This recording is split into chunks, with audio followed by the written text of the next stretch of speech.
Armen and Levack, 104.5 The Team, your home for New York sports, and a lot of noise with the Cleveland Browns these days. A lot of because their record is better than we're used to in December, and another reason is because this Johnny Manziel guy that just won't go away. Let's join our buddy Andy Baskin in Cleveland. Andy joins us on a regular basis, and of course Andy, sports director at News Channel 5 in Cleveland, Ohio, as well as midday co-host on 92.3 The Fan. And Andy, Johnny Manziel finally gets his start last weekend. I have had the theory that this could be really good for Johnny because we're going to find out how he bounces back. Do you think the bad start, the shutout, is going to be better for him in the long run or detrimental?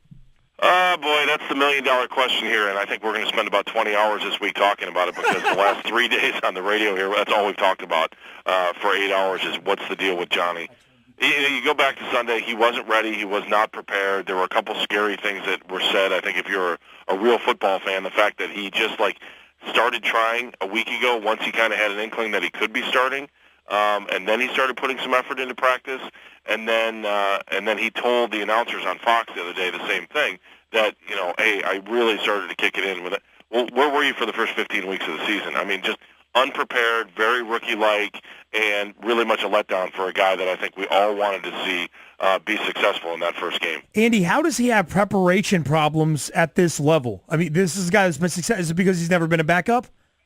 Well, I don't know if it's that or he's just not used to being the guy. You can go back to his first year of college, and maybe he wasn't the guy there, or maybe in 7th grade on the varsity, I don't know, or 8th grade in the varsity, when he wasn't the guy at that point in his life. So I think that things are a lot more complicated in the NFL than they were for him in college, and things were pretty easy for him in college. And he even said when he first got here he wasn't ready during training camp, and that things were a lot more in depth. I mean, he went from a pamphlet for a playbook at A&M to the Encyclopedia Britannica, or maybe the entire internet by the time he got here, and still tried to figure things out. And I think it was too much for him. And then you add everything else into the game from last week against the Bengals. The Bengals were not happy about being embarrassed by the Browns earlier in the season, the first week in November on Thursday Night Football, and they were pumped. The Bengals came out and played like a team that wants to be in the playoffs. The Browns looked lost. Andy Baskin out of Cleveland, Ohio, sports director of News Channel 5, midday co-host on 92.3 The Fan. Andy, does the lack of preparation and then the terrible performance make it an excuse for the terrible performance, or is this a situation where everybody's kind of going, all right, well, you didn't prepare and you stunk, next? Well, that's the problem with Cleveland. I mean, 21 starting quarterbacks since 99, and he's got one bad game. I think people who have any kind of level head on this will go, all right, it was his first game. Let's hope that he woke up. Let's hope that he understands that he's got to prepare. Word is now that he's at Berea. I mean, he should be there by now. So that's a good sign for him that he was there at 7:30 this morning, that he's starting to go through his preparation and he's starting to understand what it means to be a quarterback. And I hope this is an eye-opening experience for him because the fans want him to succeed. You could see that by the number of season tickets that were sold after they drafted him. They want him to be the quarterback that everybody wants. But then the default mode here of Cleveland Browns is, next man up. Who's our next quarterback? And how many games are we going to give Johnny Manziel before he fails? That's what's got to stop here in Cleveland. We've got to commit to something and then stick to it, even if it's ugly in the beginning. So hopefully you're saying the leash is longer than it is shorter at this point for Johnny Manziel right now. Well, I don't know how excited Mike Pettin is about Johnny Manziel, and I think that's the bottom line. I don't know if it's so much he was in love with Brian Hoyer. I think he just thought that his first-round quarterback that he picked, number 22 overall, was not ready. And that's a major disappointment for anybody from our region, Well, you guys, high school football for you is the same as it is here. College football is the same. We all have that great passion. We all have that pride. I think Mike Pettin embodies that, especially for our region of the country, and Johnny just didn't have it. No question. And I don't think he trusts him to go out there and be the quarterback of the team. Now, he's going to have to, so we can see what we have over the next couple of weeks. So is there a chance that Johnny, his work's cut out for him anyway because Patton would rather look for the next guy that is not named Johnny Manziel? I think Mike's in it, and if Mike is into, it's a weird spot. Jimmy Haslam's had 3 head coaches already, and he's only been here 3 years. So I don't know how if Jimmy fires Mike Pettin at the end of the season, which I'm not saying is going to happen, and I hope to God it doesn't happen because I think people here think Mike did a really good job this season, especially when you consider how banged up the defense has been and how good the defense has looked. And let's face it, they have 7 wins this year. Most people expected 2 or 3. So I think that Mike is kind of making a stand here saying, let me run the football operation the way that I need to with Ray Farmer, who's the GM, and let's do this thing right. Let's play like a Brown is what he's been saying. And I think the effort that we saw on Sunday, not only from Johnny, but from the entire team, was not play like a Brown. Wow, Armen and Levack, 104.5 The Team, your home for New York sports. Andy Baskin, co-host of 92.3 The Fan in Cleveland, Ohio. And Andy, how do you feel as a Cleveland Browns fan in Cleveland right now? If you're 7-7, first time you've been 500 in the month of December in over a decade? Is it optimism? Is it excitement? Or is it, oh crap, uncertainty because of the quarterback situation? I think it's a little bit of all of that. The other stat that's sad for Browns fans is this team has lost their last 10 games in December, 10 in a row. So at some point we'll see them make the jump. We all pray they'll make the jump when they become a decent football team to be a team that can win in December. I think when the season is said and done and you go up to the moon and you look back on the planet Earth, you'll be like, damn, Browns had 7 wins or whatever they end up with over the next 2 weeks.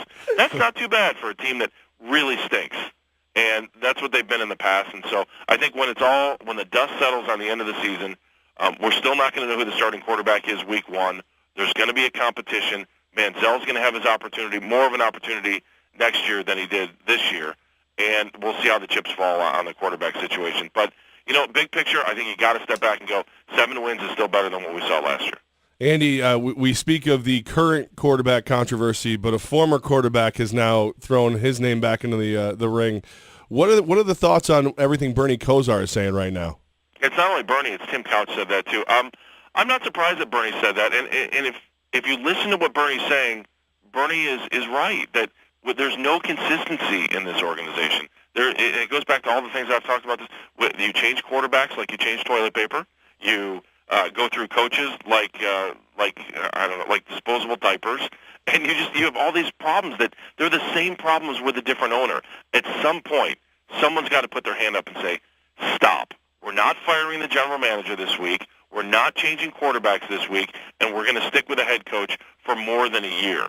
Look what's going on. If Marvin Harris was here instead of Cincinnati, he would have been fired after a year. Well, look where Cincinnati is. Yeah, they have trouble winning in the playoffs, but they're there. And the team that he put on the field here in Cleveland last week was a playoff team. The Browns looked like they were 10,000 miles away from what we should be seeing in December for a team that would be culpable of making the playoffs. So what Bernie is saying is not too far off. And I think there's frustration from Bernie because I think Bernie still wants to be a part of the organization. But Bernie wears the Browns badge better than anyone else in town. And people love Bernie. They want to hear what he has to say.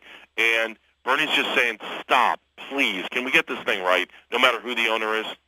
I guess from the outside looking in, the curious part is I see an improved Browns team this year. I thought it was his timing was odd. Is that him saying, hey, you're on the path, don't screw up now? A little bit. I think it's the whole Manziel thing. The question is, why did Manziel play last week? Okay, Brian didn't look good. Brian Hoyer hadn't looked good for the last 4 weeks. But Brian looked like a Rhodes Scholar compared to Johnny on Sunday. Johnny looked like an 8th grader on the varsity. He really did. And is that a step backwards? Yeah, especially for a team that, the odds were slim. But if they win out, they make the playoffs. And I don't know how you can go into a game this late in the season with a guy that got you 7 wins, and even though he's been playing horrible, and maybe the leash should have been super short, I know fans were excited to see Johnny Manziel. I was excited to see Johnny Manziel. But for a team that had even a hint or a chance of making the playoffs, to put a rookie out there to flounder like that, that's what Bernie's getting at. You had a chance to at least try to get in this playoff hunt down the stretch. Now you're completely out. And I think the other part of this is you have to rip the names off the back of the jerseys. Who puts a rookie quarterback in with 3 weeks to go knowing that you have a chance to make the playoffs? And I really think that's what Bernie was getting at. And he's questioning the front office because they made a decision. They wanted to see what they had. And I think Browns fans who've been watching this disaster since '99 said, what are you doing? We had a chance to make the playoffs. I think everybody understood it. Everyone got excited about the hype, but when it hit the field, the reality set, and we're like, Oh, my God, what did they just do? Andy Baskin in Cleveland, Ohio, midday co-host on 92.3 The Fan. And Andy, got to talk Cavs real quick. Let's go to the team that came off on a slow start, the Cleveland Cavaliers. Now they're 14-9. They've won 5 of their last 8. Is there a long-term concern for the Cavaliers this season? What would it be? Bench and a big man. That's exactly what they – and when you see when they play well, they had a 21-point lead the other night on Charlotte, and they let it slip away. Well, who let it slip away? The bench did. They've got to pull some depth now with this bench. They're probably going to have to make some kind of a move to strengthen the bench. They also need an enforcer. They need a big guy that can take care of the lane and take care of the hoop and do some things that they don't have on this team right now. So I think those are the 2 elements they need to be a championship team, but I think everybody feels good about the Cavaliers being back, or at least having the opportunity to be in the playoffs after what we've seen for the last 4 years out of this basketball team. It is such a delight to watch this team go out there and play.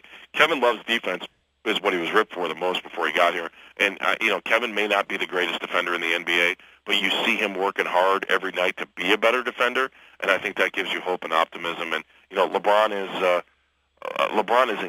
is incredibly intelligent, and I think the one thing that we really missed that we didn't realize that we had the first time when LeBron was here is how smart he is on the floor. And he understands his minutes, and while people might be upset that he didn't play against Kevin Durant, in the long run, that doesn't matter when you hit May or you get a chance to go to the playoffs. So this team is really smart, and I love watching the starting 5.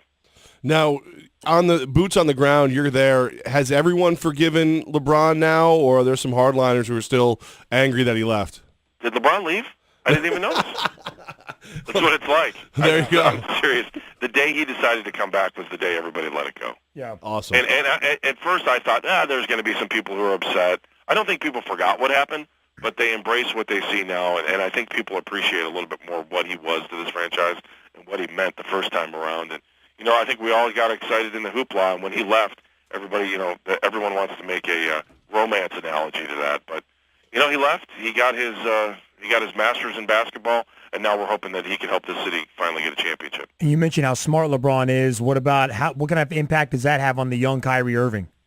Kyrie has grown leaps and bounds, and I think we saw that when the Cavaliers made the commitment to him first. I mean, before there was LeBron, before all this other stuff happened, 2 seconds in the renegotiation period, the owner, the general manager, and the head coach are sitting in New Jersey, or maybe it was Manhattan, but we're sitting having dinner with him, the moment they could to offer him a max contract. And I think that's where the commitment started.